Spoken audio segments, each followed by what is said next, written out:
இன்னைக்கு நம்முடைய செய்தியின் தலைப்பு இரண்டாவது மைல் கிறிஸ்தவன். மத்தேயு சுவிசேஷம் 5ஆம் அதிகாரம் 41வது வசனம். ஒருவன் உன்னை ஒரு மைல் தூரம் வர சொல்லி பலவந்தம் பண்ணினால் அவனோடு 2 மைல் தூரம் போ. ஒருவன் உன்னை ஒரு மைல் தூரம் வர சொல்லி பலவந்தம் பண்ணினால் நீ 2 மைல் தூரம் போ என்று ஆண்டவர் இயேசு கிறிஸ்து அவருடைய மலைப்பிரசங்கத்தில் சொல்கிறார். உன்னை ஒரு மைல் தூரம் வர சொன்னால் நீ 2 மைல் தூரம் போ. அப்படின்னு என்ன அர்த்தம்னு சொன்னால், உனக்கு ஏதாவது ஒரு வேலை கொடுத்தா அதை 2 மடங்காக செய் என்று அர்த்தம். ஒரு எஜமானர் ஒருத்தர் இருந்தாராம், பெரிய பணக்காரர். அவருக்கு ரொம்ப நோய்வாய்ப்பட்டு இருக்கிற நேரத்தில் வேலைக்காரனை கூப்பிட்டு போயிட்டு ஒரு டாக்டரை கூட்டினுவான்னு சொல்லி அனுப்பிச்சிருக்கார். இந்த வேலைக்காரன் போயிட்டு டாக்டரையும் வக்கீலையும் கூட்டின்னு வந்துட்டான்.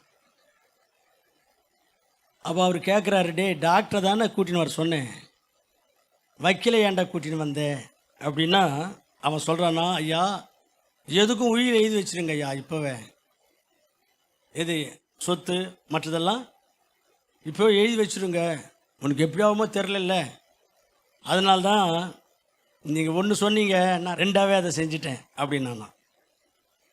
இப்படி இல்லை. நமக்கு ஆண்டவர் சொன்ன விஷயங்கள் ஏதாயிலும் செய்ய சொன்னால், ஏதாவது பொறுப்புகள் கொடுத்தா, ஆண்டவர் சொன்னதை விட எதிர்பார்க்கிறத விட அதிகமாய் செய்கிறவங்களாக நாம் இருக்கணுமா. அதை தான் ஏசாமி இங்கே சொல்கிறார், நீங்கள் 2nd மைல் கிறிஸ்டியன்ஸாக இருங்க அப்படின்னு சொல்கிறார். பைபிளில் 2nd மைல் கிறிஸ்டியன்ஸ் அல்லது 2nd மைல் கர்த்தருடைய பிள்ளைகள் நிறைய பேர் இருக்கிறாங்க. ஒரு விஷயத்தை செய்ய வேண்டியதை விட அதிகமாக செய்கிறவங்க, பொறுப்பை அதிகமாக நிறைவேற்றுறவங்க பைபிளில் நிறைய பேர் இருக்கிறாங்க. ஒரு 5 பேரை பழைய ஏற்பாட்டிலேருந்து உங்களுக்கு காண்பிக்கிறேன் பாருங்கள். முதலாவது நோவா. நோவாவுக்கு ஆண்டவர் என்ன சொன்னார்? உன்னுடைய குடும்பத்தை நீ ரட்சித்துக் கொள்வதற்கு ஒரு பேழையை ஆயத்தப்படுத்து என்று சொன்னார். நமக்கு தெரியலையா? அந்த வசனத்தை வாசிக்கலாமா? ஆதியாகமம் 6ஆம் அதிகாரத்தில் 11லேருந்து, இந்த பூமியை நான் ஜலத்தினாலே அழிக்க போகிறேன், நீயும் உன் குடும்பமும் ரட்சிக்கப்படுறதுக்கு உங்களுக்கு ஒரு பேழையை ஆயத்தப்படுத்திக் கொள்ளுங்கள், ஒரு கப்பலை ஆயத்தப்படுத்திக் கொள்ளுங்கள் என்று கர்த்தர் சொன்னார். நோவாவும் பேழை ஆயத்தப்படுத்தினார். ஆண்டவர் நம்ம ரட்சிக்கிறதுக்காக, நம்முடைய குடும்பத்தை ரட்சிக்கிறதுக்காக கருணை காமிச்சிருக்காரு, அனுகிரகம் கிருபை காமிச்சிருக்காரு. அதனால் நாமும் நம்முடைய குடும்பம் ரட்சிக்கப்படுறதுக்கு ஒரு பேழையை தயார் பண்ணிக்கலாம் அப்படின்ட்டு டெய்லி அந்த பேழையை தயார் பண்ணுறார். பல வருஷங்கள் ஆச்சு அதை முடிக்கிறதுக்கு, பெரிய பேழை கப்பல். ஆனால் இந்த பேழையை தயார் பண்ணி கொண்டே அவர் என்ன செய்திருக்காருன்னா, இந்த உலகத்துக்கு ஒரு முடிவு வரப்போகுது, இந்த உலகத்தின் மீது ஆண்டவருடைய நியாய தீர்ப்பு வரப்போகுது, உலகம் அழிய போகுது, நீங்கள் அழிஞ்சிராமல் ரட்சிக்கப்படணும்னா இந்த பேழைக்குள்ளே வாங்க அப்படின்ட்டு 120 வருஷங்கள் பிரசங்கம் பண்ணியிருக்கார். அந்த வசனத்தை வாசிங்க. 2 பேதுரு 2ஆம் அதிகாரம் 5வது வசனம். 2 பேதுரு 2ஆம் அதிகாரம் 5வது வசனம். நீதியை நோவா பிரசங்கித்தார் அப்படின்னு வாசிக்கிறோம். அப்போ இந்த நோவா எல்லா மக்களுக்கும் சொல்கிறாரு, பிரசங்கம் பண்ணுறாரு, இந்த மாதிரி உலகம் அழிய போகுது, நீங்கள் அழியாமல் இருக்கணும்னா இந்த பேழைக்குள்ளே வாங்க, கப்பலுக்குள்ளே வாங்க அப்படின்னு 120 ஆண்டுகள் பிரசங்கித்திருக்கார். அவர் மொத்தம் வாழ்ந்த காலங்கள் என்னன்னு சொன்னால் 950 வருஷங்கள் வாழ்ந்தார். அந்த காலத்துலலாம் நூற்றுக்கணக்கான வருஷங்கள் வாழ்வாங்க மக்கள். அப்புறம் ஆண்டவர் கொஞ்சம் கொஞ்சமாக குறைச்சி இப்போது 70 ஆண்டுகள், வெள்ளத்தின் மிகுதினால் 80 ஆண்டுகள் இருக்கலாம் அப்படின்னு 90ஆம் சங்கீதத்தில் வாசிக்கிறோம். அப்போ இவரே கவனிங்க, இந்த மாதிரி இந்த உலகம் அழிய போகுது, நீங்களும் உங்கள் குடும்பத்தில் உள்ளவங்களும் ரட்சிக்கப்படுறதுக்கு வேலையை செய்து கொள்ளுங்க அப்படின்னு சொன்ன ஆண்டவர் இதை பற்றி பிரசங்கம் பண்ணுன்னு சொன்னாரா? சொல்லுங்க. அப்புறம் ஏன் இவர் பிரசங்கம் பண்ணுறாரு? இதுதாங்க செகண்ட் மைல் கிறிஸ்டியன் சொன்னா. ஆண்டவர் இந்த உலகத்துக்கு அழிவு வரப்போகுது என்கிற செய்தியை மட்டும் நோவாவுக்கு தெரிவித்திருந்தார். உலகத்தில் இந்த மக்கள் அழியாதபடிக்கு நீ பிரசங்கம் பண்ணுன்னு ஆண்டவர் சொல்லவே இல்லை. ஆனாலும் நோவா அந்த மக்கள் அழியின்றி போகாதபடிக்கு அவங்க எப்படி ரட்சிக்கப்படணும் என்பதை குறித்து அவங்களுக்கு பிரசங்கம் பண்ணினார். செகண்ட் மைல் கிறிஸ்டியன் என்று சொன்னால் அதுதான். ஆண்டவர் சொல்லாமலே, ஆண்டவர் சொல்லாத விஷயங்கள் இவர் கூடுதலாய் செய்கிறார். பிரியமானவர்களே, நமக்கெல்லாம் அப்படி இல்லை. நமக்கு ஆண்டவர் சொல்லவே சொல்லிட்டார், கட்டளை கொடுத்துட்டார். இந்த ராஜ்யத்தின் சுவிசேஷத்தை நீங்கள் எல்லாருக்கும் பிரசங்கம் பண்ணணும் என்று ஆண்டவர் கட்டளை நமக்கு கொடுத்துருக்கார். மத்திய சுவிசேஷம் 28ஆம் அதிகாரம் 19ஆம் வசனத்தில். அது மட்டும் இல்லாமல் 1 பேதுரு 2:9 என்ன இருக்குன்னா, இந்த கடவுளுடைய புண்ணியங்களை மக்களுக்கு சொல்கிறதுக்காகவே கர்த்தர் உங்களை தெரிந்து கொண்டார் அப்படின்னும் இருக்குது. அப்போ ஆண்டவர் நம்மை தெரிந்து கொண்டதே ஆண்டவருடைய புண்ணியங்களை மக்களுக்கு சொல்லணும் என்பதற்காக. ஆண்டவர் நமக்கு கொடுத்துருக்கிற கட்டளைகளே பெரிய கட்டளை, இந்த ராஜ்யத்தின் சுவிசேஷத்தை எல்லாருக்கும் சொல்லுங்க என்று. சொல்லி நோவாவுக்கு சொல்லாவிட்டாலும் நோவா கொண்டு போய் எல்லாருக்கும் இந்த உலகத்தினுடைய அழிவை குறித்தும் ரட்சிப்பை குறித்தும் பிரசங்கித்தார். சொல்லி நமக்கு ஆண்டவர் கட்டளை இட்டும் நாம் எந்த அளவுக்கு சொல்லிட்டு இருக்கிறோன்னு நமக்கு தெரியல. இந்த உலகத்துக்கு ஒரு அழிவு வரப்போகுது. இந்த உலகத்தோடு கூட அழிஞ்சு போகாமல் இருக்கணும்னா நீங்கள் ரட்சிக்கப்படுறதுக்கு இயேசுவை ஏற்றுக்கொள்ளுங்க. இயேசு தான் வழி. இயேசுவை ஏற்றுக்கொண்டால் நீங்கள் நல்லபடியாக உங்கள் வாழ்க்கை இந்த உலகத்தில் ஆசீர்வாதமாக இருக்கும். நீங்கள் ரட்சிக்கப்படுவீங்க. நீங்கள் கடவுள் பிள்ளைகளாய் கடவுள் எடுக்கிற அந்த மோட்ச ராஜ்யத்தில் போய் சேருவீங்க. இதெல்லாம் நம்ம சொல்கிறோமா? இதை சொல்லி ஆண்டவர் சொல்லியும் நம்ம சொல்ல மாட்டேன்றோம். அப்போ நம்ம எந்த மாதிரி கிறிஸ்டியன்ஸாக இருக்கிறோம்? அரை மைல் கிறிஸ்டியன் கூட இல்லை. அரை மைல் கிறிஸ்டியனாக கூட நம்மளை கவுண்ட் பண்ண முடியாது போல இருக்குது. 2 மைல் கிறிஸ்டியனாக இருக்கணும் நாம். அதனால் நான் உங்களை கூப்பிடாவிட்டாலும் ஊழியங்களுக்கு நாங்கள் எங்கெல்லாம் போகிறோமோ அங்கெல்லாம் நீங்களவே வரணும். அப்போ தான் நீ செகண்ட் மைல் கிறிஸ்டியன். நான் கூப்பிட்டு வந்தால் ஃபஸ்ட் மைல் கிறிஸ்டியன். சுத்தமாக வரலனாக்கா அரை மைல் கிறிஸ்டியன். புரியுதுங்களா? அதை பற்றி யோசிக்கவே மாட்டேன்றீங்க. 1 மைல் கிறிஸ்டியன் கூட நீங்கள் இல்லை. கூப்பிட்டாதான் வர்றீங்க, அப்போ 1 மைல் கிறிஸ்டியன். கூப்பிடாமலே ஊழியத்துக்கு வர்றீங்க, ஆண்டவர் குறித்து சொல்கிறதுக்கு வர்றீங்க என்றால் 2 mile Christian, second mile Christian. பிரியமானவர்களே, ஆண்டவரை குறித்து சொல்லி ஆண்டவர் நமக்கு சொல்லியிருக்கார். அது கட்டளையாக இருக்குது. நம்ம ஜாக்கிரதையாக அதை நிறைவேற்றணும். முதல் சபையில், ஆதி சபையில் உள்ளவங்க இந்த விஷயத்தை ரொம்ப கான்ஷியஸாக பண்ணாங்க. ரொம்ப துன்புறுத்தி அவங்கள அடித்து ஜெயிலில் போட்டு சாகடித்து இது மாதிரிலாம் துன்பங்கள் அதிகரித்த நேரத்தில் இனிமேல் இந்த எருசலேமில் நம்மளால் வாழ முடியாது, செதறி போயிட்டாங்களாம். செதறி போன இடத்துலலாம் ஆண்டவரை பற்றி சொன்னாங்களாம். அப்போஸ்தலர் நடவடிக்கைகள் 8ஆம் அதிகாரத்தில் 4ஆம் வசனத்தில் இருக்குது. இந்த ஆண்டவரை குறித்து சொன்னதுனால தானே நமக்கு இந்த கதி. நம்ம ஊரை விட்டு, சொந்த ஜனத்தை விட்டு நாம் செதறி போக வேண்டியது ஆகிப்போச்சு. இனிமேலாவது கொஞ்சம் லிமிட்டாக இருப்போம், கண்ட்ரோலாக இருப்போம் அப்படின்னு நினைக்கல. போகிற இடத்துலலாம் ஆண்டவரை பற்றி சொல்லிகிட்டே இருந்தாங்களாம். Second mile Christians. அதுதான் 2வது மைல் கிறிஸ்டியன் சொன்னான். நீங்கள் ஆண்டவரை பற்றி சொல்லலைன்னா ஃபஸ்ட்டு மைல் கிறிஸ்டியனாக இருப்பீங்க.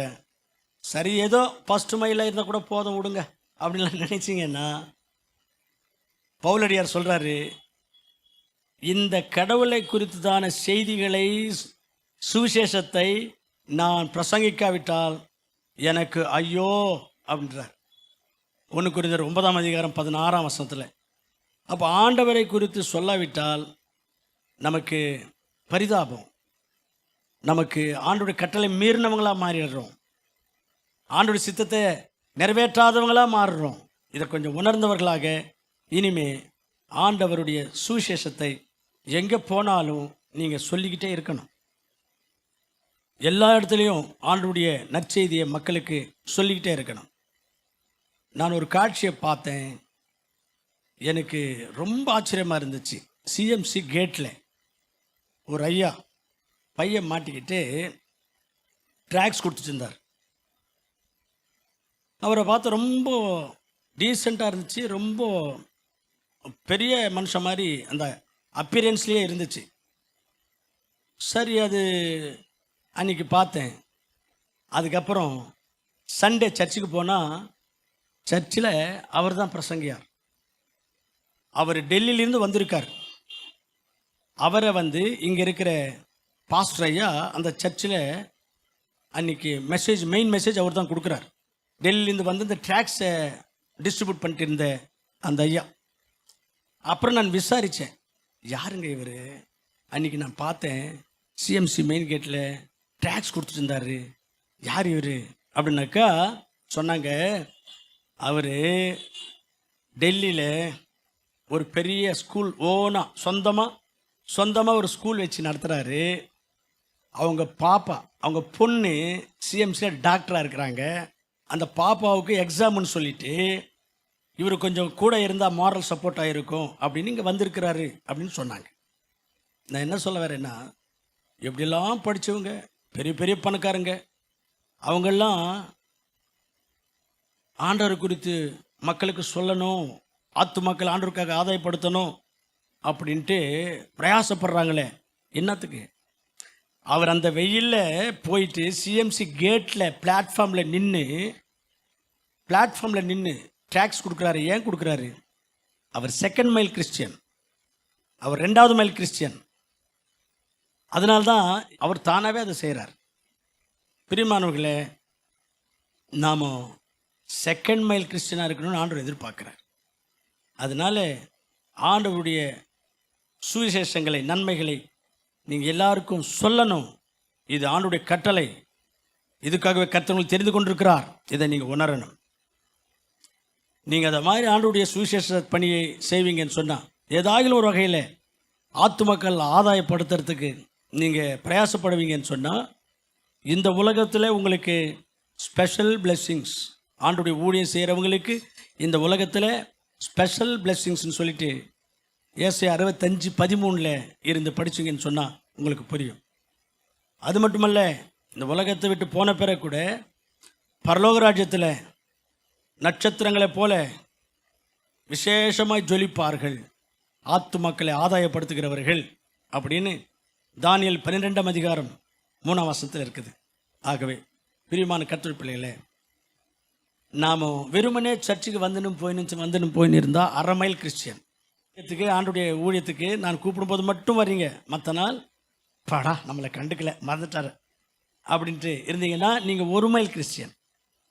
நான் கூப்பிட்டாலும் கூப்பிடாவிட்டாலும், ஐயோ கர்த்தர் என்ன அதுக்காக தானே தெரிந்து கொண்டார், அது ஆண்டுடைய கட்டளை ஆச்சே, கர்த்தருடைய ஊழியக்காரோட போய் ஊழியம் செய்வோம் அப்படின்னு வந்தீங்கன்னா அப்போ தான் நீங்கள் 2 மைல் கிறிஸ்டியன்ஸாக இருக்கிறீங்க, செகண்ட் மைல் கிறிஸ்டியனாக இருக்கிறீங்க. இதை புரிஞ்சுக்கிட்டு அந்த ஸ்டாண்டர்டுக்கு நம்ம வரணும். கர்த்தர் நமக்கு உதவி செய்வாராக. 2வதாக second mile Christian, second mile கர்த்தருடைய பிள்ளை அப்படின்னு பைபிளில் நம்ம பார்த்தா ரெபேக்கால் ஒரு கிணத்துக்கிட்ட வர்றாங்க. அங்கே வரும்போது அங்கே ஒரு ஐயா கொஞ்சம் தண்ணி குடுமா குடிக்கிறதுக்குன்னு கேட்குறாரு. அவர் யார்? எலியேசர். அவர் ரொம்ப தூரம் பயணம் பண்ணி வந்திருக்கார், ஒட்டகங்களில் ஏறி பயணம் பண்ணி வந்திருக்கார். அப்போது அந்த கிணத்தாண்டை மக்கள் தண்ணி குடுமா குடிக்கிறதுக்குன்னு கேட்குறார். அப்போ ரெபேக்கா என்ன சொல்லிச்சு? 19 வசனம் வாசிங்களேன். ஆதியாகமம் 24:19. சீக்கிரமாக குடத்தை தன் கையில் இறக்கி அவனுக்கு குடிக்க தண்ணி கொடுத்தாங்களாம் அந்த அம்மா. சரிங்களா? அவருக்கு குடிக்கிறதுக்கு தண்ணி கொடுத்தாள். கொடுத்த பின் உங்களுடைய ஒட்டகங்களுக்கும் குடித்து தீரும் மட்டும் அவைகளுக்கும் உண்டு ஊத்துறேன் அப்படின்றாங்க. புரியுதுங்களா? அவர் தனக்கு தான் தண்ணி கேட்டார்.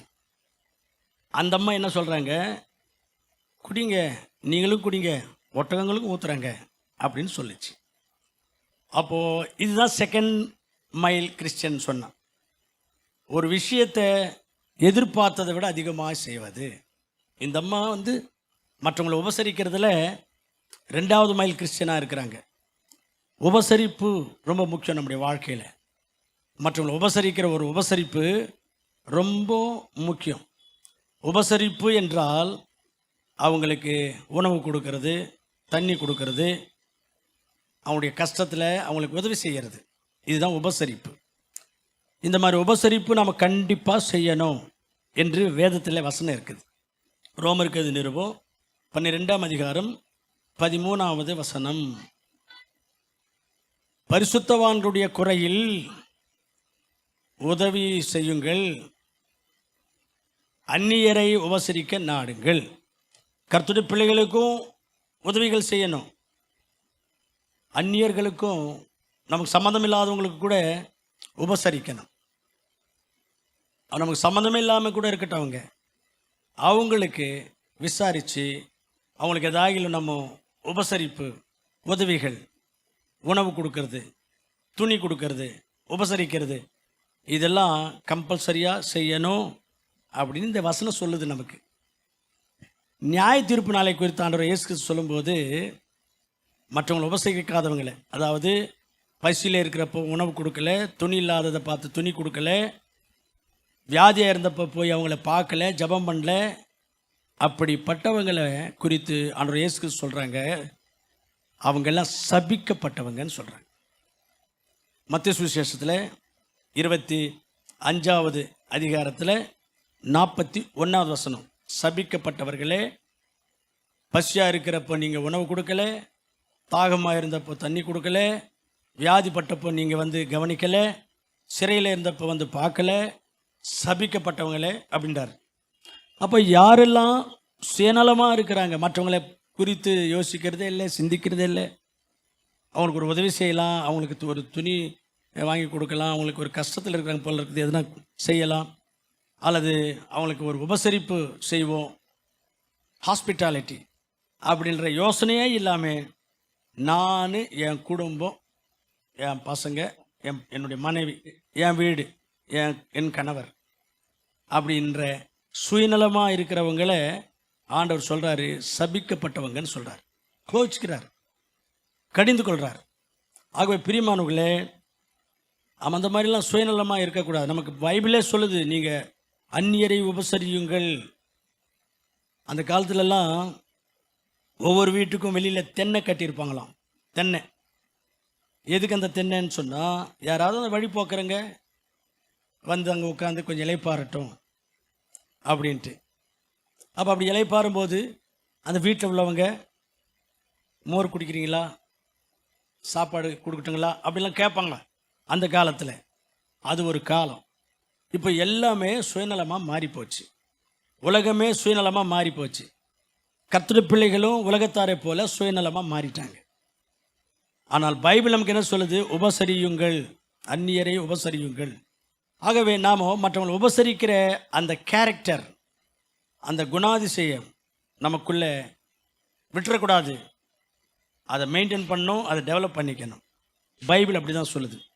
இல்லைன்னா ஆண்டவர் இயேசு கிறிஸ்து சொல்கிறாரு, அவங்கெல்லாம் சபிக்கப்பட்டவங்கன்னு சொல்கிறார். இது மாதிரி உபசரித்தவங்களை பார்த்து ஏசாமி சொல்கிறாரு, பிதாவினால் ஆசீர்வதிக்கப்பட்டவர்களே அப்படின்னு. மத்திய 25:34 வசனம் வாசிங்க. அப்பொழுது ராஜா வலது பக்கத்தில் நிற்பவர்களை பார்த்து, என் பிதாவினால் ஆஸ்வதிக்கப்பட்டவர்களே,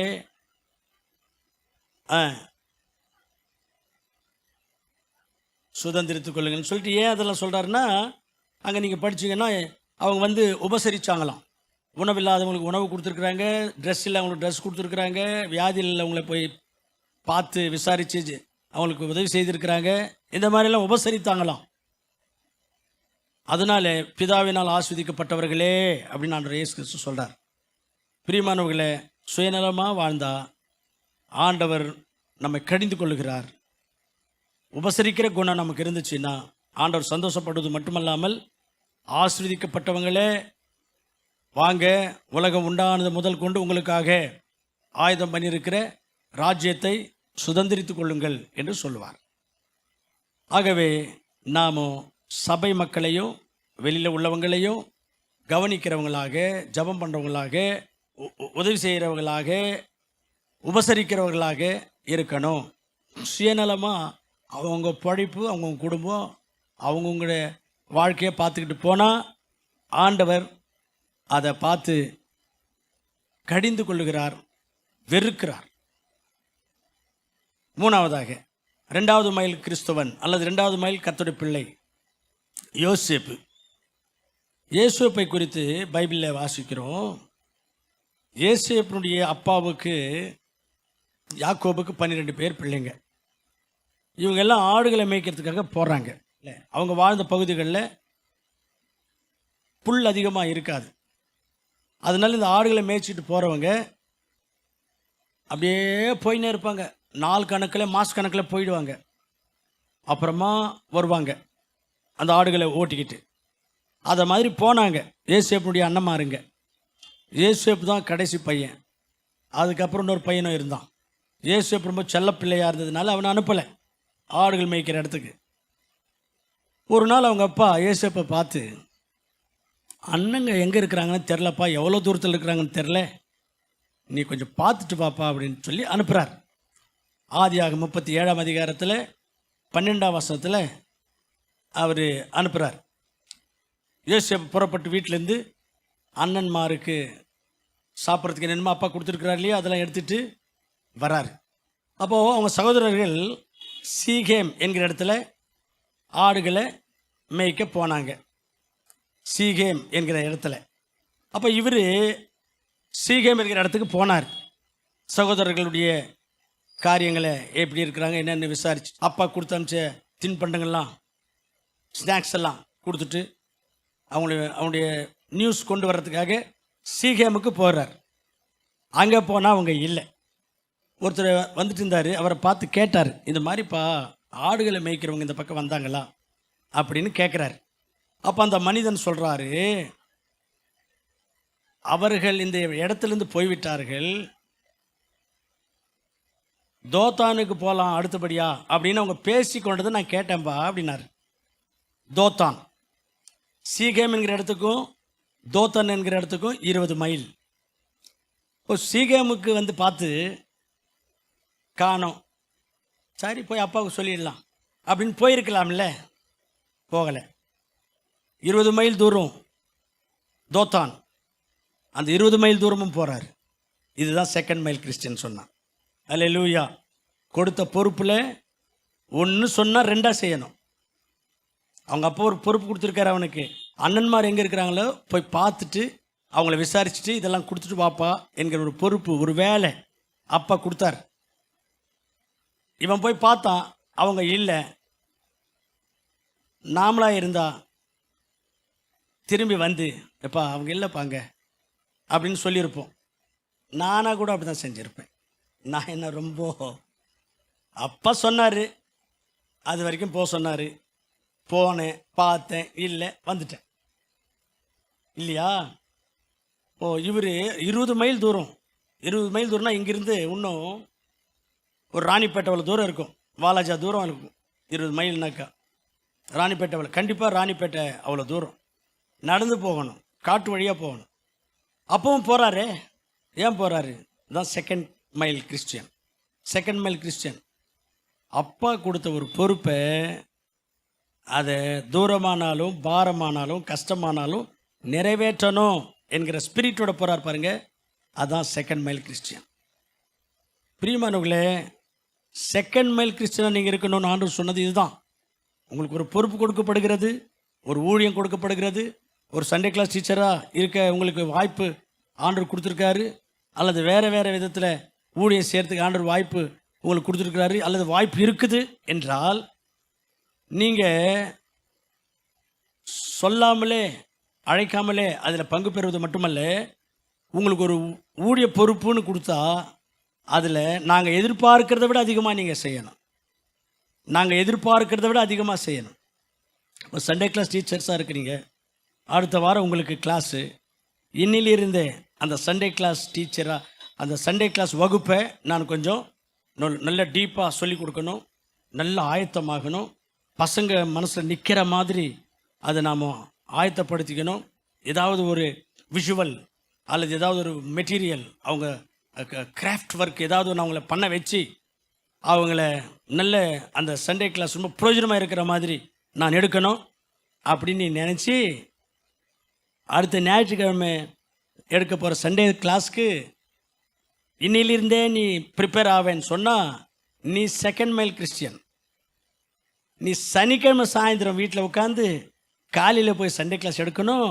என்ன படிக்கலாம், என்ன சொல்லலாம், அது அந்த கதை இதுக்கு போன வாரம் சொல்லிட்டோம், அதுக்கு முந்தின வாரம் அந்த கதை சொல்லிட்டோம், அடுத்தது என்ன சொல்லலான்னு நீ முட்டி மோதின்னு படிச்சுன்னு இருக்கிறேன்னு சொன்னால் நீ 1 மைல் கிறிஸ்டியன் கூட இல்லை, 1/2 மைலில் இருக்கிற கிறிஸ்டியன். பிரியமானவர்களே, ஒரு பொறுப்புன்னு கொடுத்தா எதிர்பார்க்கிறத விட அதிகமாக செய்யணும். அதான் செகண்ட் மைல் கிறிஸ்டியன். அப்படி தான் நம்ம இருக்கணும்னு ஆண்டவர் எதிர்பார்க்கிறார். ஊழிய பொறுப்பு மட்டுமல்ல, குடும்ப பொறுப்புகள்லேயும் கூட, குடும்பத்திலையும் கூட நீ ஒரு தாயாக இருக்கிற, ஒரு தகப்பனாக இருக்கிற, ஒரு மகனாக இருக்கிற, மகளாக இருக்கிற, நீ ரட்சிக்கப்பட்டிருக்கிற, பொறுப்பாக நடந்துக்கிறியா, உன்னுடைய பொறுப்புகளை நீ உண்மையாக இருக்கிறியா, உத்தமமாக இருக்கிறியா யோசிக்கணும். அது மட்டுமல்ல, வேலை செய்கிற இடங்களையே அது இருக்கட்டும், வேலை செய்கிற இடத்துல பொறுப்பாக இருக்கிறீங்களா, எப்படி இருக்கிறீங்க யோசித்து பாருங்கள். ஒரு உண்மையான கிறிஸ்டியன், செகண்ட் மைல் கிறிஸ்டியன் சொன்னால் வீட்டிலையும் திருச்சபையிலையும் வேலை செய்கிற இடத்துலையும் எதிர்பார்க்கிறத விட அதிகமாக நடந்து கொள்வாங்க, அதிகமாக செய்வாங்க. கர்த்தருக்குள் பிரியமானவர்களே, இந்த முழு செய்தியை நம்முடைய சேனலாக இருக்கக்கூடிய தேவசகாயம் மெசேஜஸ் என்கிற யூடியூப் சேனலில் நீங்கள் பாருங்கள். கர்த்தர் இந்த செய்தியின் மூலமாய் உங்களை ஆசீர்வதிப்பாராக.